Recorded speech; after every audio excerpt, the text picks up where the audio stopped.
People talk about subconscious thoughts, like they're thoughts that they picked up unconsciously. They're thoughts that they believe that there are a lot of them, and that those thoughts are then affecting what happens to them. But we want to say to you that the only thoughts that affect you are the thoughts that are active.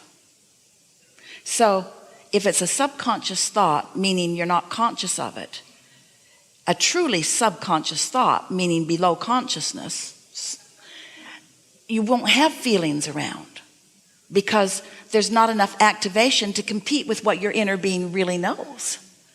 So if you're having a feeling about it, it's not a subconscious thought, it's an active thought that's in competition or not. You can have an active thought that is not in competition with who you really are and what you really know, and that thought will feel like a good idea. That thought will feel energizing. You'll feel vitality from it. You'll feel interest in it.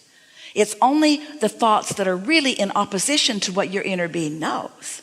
So for example, if you're thinking a thought like, I'm not good at this, or I can't succeed at this, your inner being is not thinking that thought, so your feeling would be a negative feeling.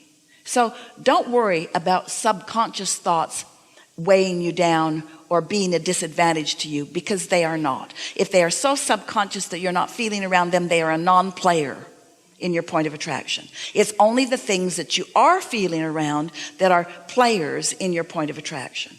So then it gets a little easier, because a thought that doesn't feel good, now obviously the thing to do is stop thinking those thoughts that don't feel good. But it's not that simple, is it? Because the law of attraction keeps them coming. And that's why people come up with these flawed premises that, oh, there must be subconscious things going on, because I wouldn't do that to myself, so it must be subconscious. No, it's not subconscious, it's conscious. And you keep doing it to yourself because it's easier to continue to think that thought because it has momentum than to stop thinking that thought.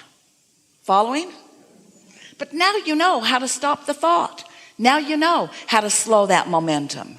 Now you know that there's another thought that also has momentum, that with a little bit of attention you can hook into.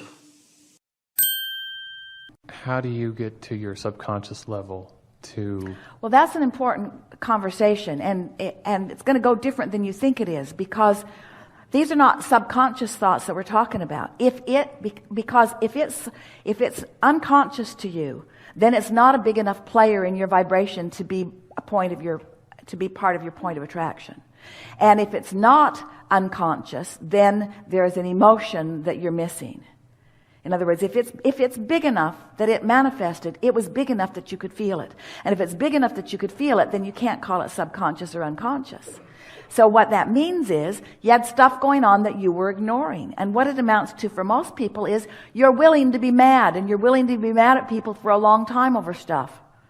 And you're willing to feel guilt about things. You're willing to find a way of looking at something that is so contrary to the way the true energy is looking at it within you, that you are introducing unnecessary resistance to your vibrational atmosphere. I've been to a lot of other seminars and a lot of things that say that 90% of what you're doing is subconscious or unconscious. So again, I feel like I know what I want, but let us put this in a different context, because we've been hearing people talking about this subconscious mind, and we think it's time to finally explain that in a way that at least acknowledges the laws of the universe in the midst of the conversation. So what we just said to all of you, and you got it, we felt you get it, is that you can stand in your place of living something unwanted and affirm until the cows come home, which is going to be a long time for most of you.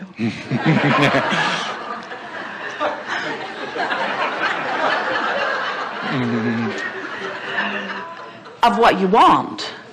And you don't get anywhere because your words don't matter. It's your vibration that matters.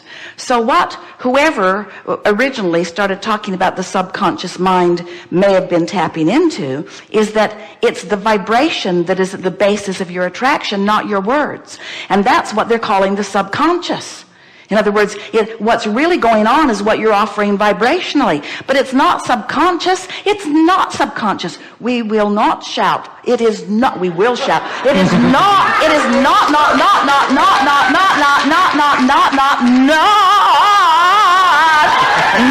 subconscious.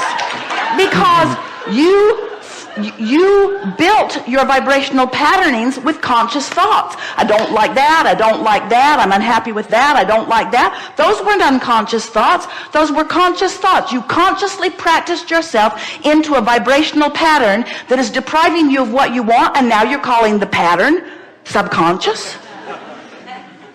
Okay. It's not subconscious. It's vibrationally active because you consciously thought it into being. So now,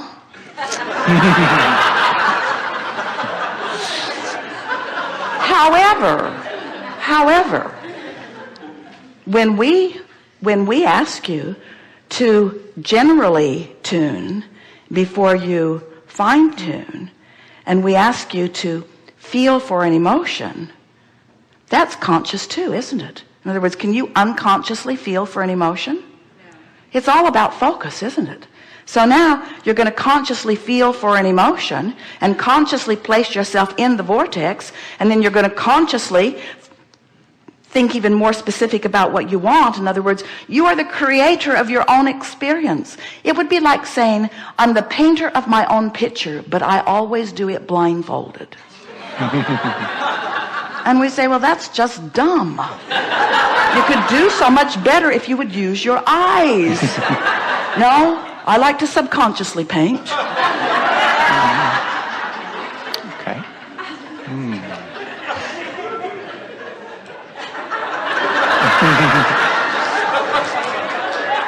Well, we appreciate very much you repeating to us the idiotic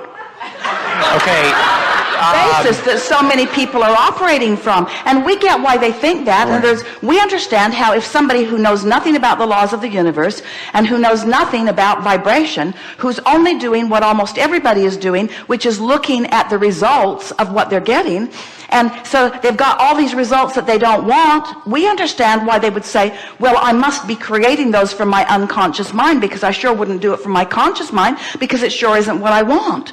But we say, that leads you nowhere. That leads you nowhere. You've got to be able to make some correlation between where you are and where you want to be. You have to find something that guides you, you see. And the peanut gallery is not the answer. Yes, it's coming forth from within you. Really good. Best ever. Okay.